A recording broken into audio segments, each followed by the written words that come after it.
Chapter 7. Opening Night. Next morning, as Daniel dressed, he stared out of his wagon at the blazing sun low in the morning sky. He did not trust his own eyes. As far as Daniel could tell, his wagon and the meadow outside it were somehow contained inside a room within the shop. How did it all work? How did Mr. Silver bring outside inside? Was it like a movie set, an illusion? If he were a bird flying in the sky above the wagon, would he only get so high and then reach a wall? The familiar sound of beating wings and Mr. Silver's gleaming magpies glided through the open door. They fluttered around his head, touched down on his shoulders, stamped their feet and pecked at him. They twitched their heads and flapped this way and that. "Get ready, no time to lose," they seemed to be telling him. Daniel finished getting dressed. The magpies chased him out of the door, across the hallways and stairways, and through the curtain. Mr. Silver was waiting behind his desk in the shop front. "The only downside to travelling by flame," he said, expecting Daniel to know what he was talking about, "is the mess it tends to create." He ran his hand along a tabletop, coating his fingers with a thick layer of soot. "Your official emporium duties, in the beginning at least, will consist of keeping the front of the shop presentable. I expect this place to be shining when we open to the public this evening." Daniel gazed at the soot-covered room. "When do we open?" Mr. Silver raised a finger, shook off the soot. "Our doors open at twilight and close at dawn." And so, with excitement buzzing through him and a job to keep his mind busy, Daniel set to work cleaning and tidying and clearing the place of soot. Everything was filthy. How long had it been since Mr. Silver last cleaned? Daniel adjusted the columns of books and polished the silver and jet stone pieces of a beautiful chess set. Every time he turned away, the pieces would move around the board as though a game between two of his invisible opponents was underway. So much work made the day rush past, and by early evening the day had melted into twilight. Daniel became aware that a curious crowd was beginning to gather outside. He peered out of the window. "Why haven't they come before now?" he said. "We've been here for 2 days." Mr. Silver, who was at his desk writing in his battered old book, barely glanced up. "Most of them have not noticed us till now," he said. Daniel narrowed his eyes. "You mean you haven't let them notice, don't you?" To which Mr. Silver only smiled.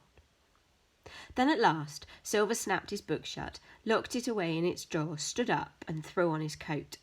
"Showtime!" he said, patting his hair in a futile attempt to flatten the wild tangle.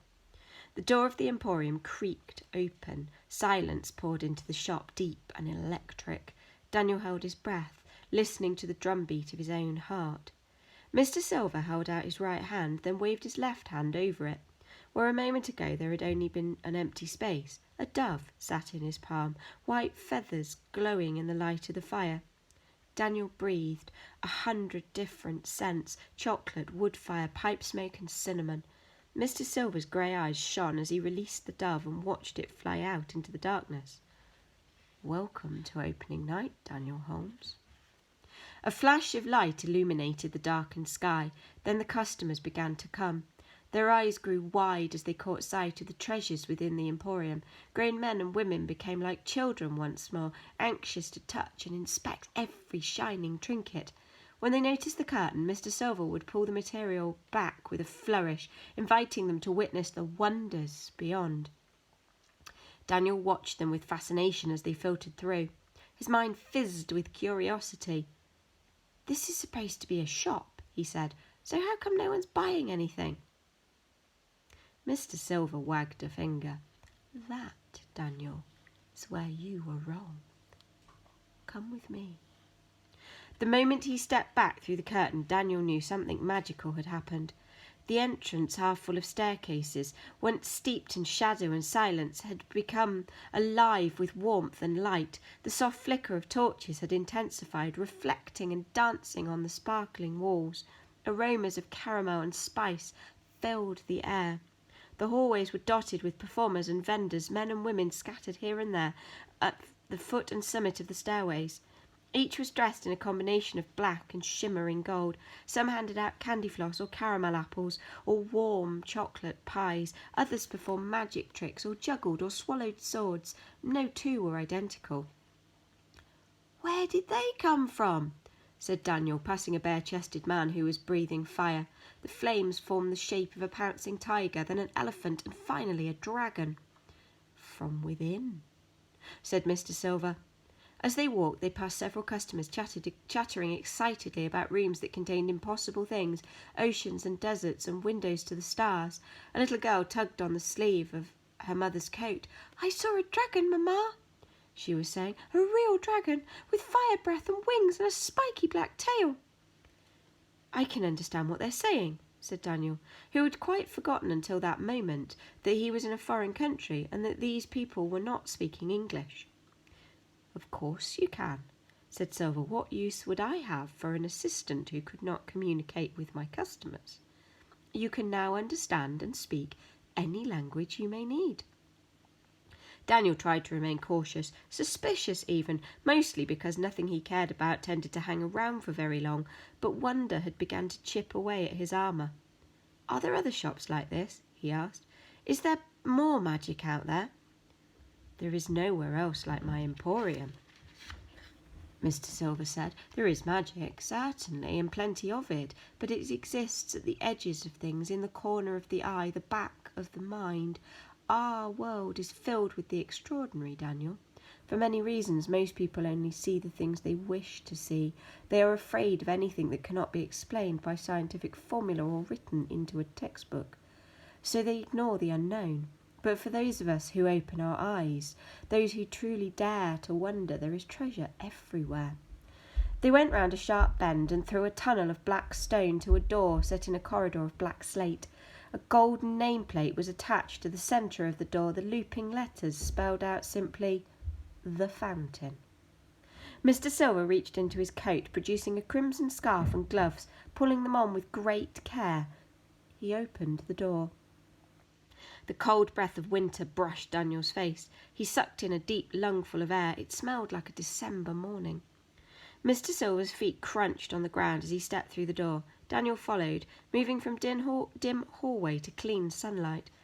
He was standing on a frozen pond in the middle of a thick woodland. Everything around him glittered with a coating of frost, from the tips of the tallest trees to the forest floor. In the centre of the pond stood a simple fountain, made from 3 circular tiers of stone. A thin silvery liquid flowed over the stones. Mr. Silver smiled at the look on Daniel's face. "Your question whether my customers are actually buying anything? I can assure you that they are. I sell them amazement. I am the merchant of wonder." He leaned over and gathered a pile of frost from the frozen pond, rubbing it between his gloved fingers.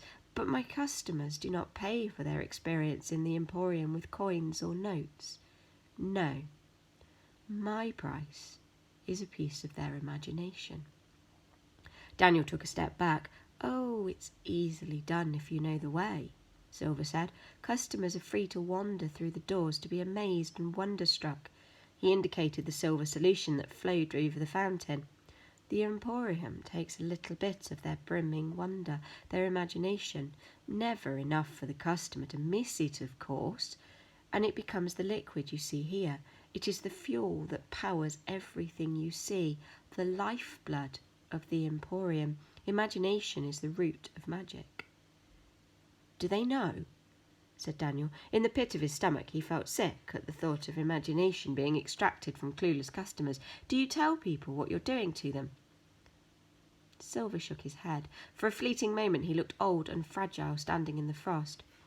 "It wasn't always this way. There was a time when I was a younger man and my own imagination was enough.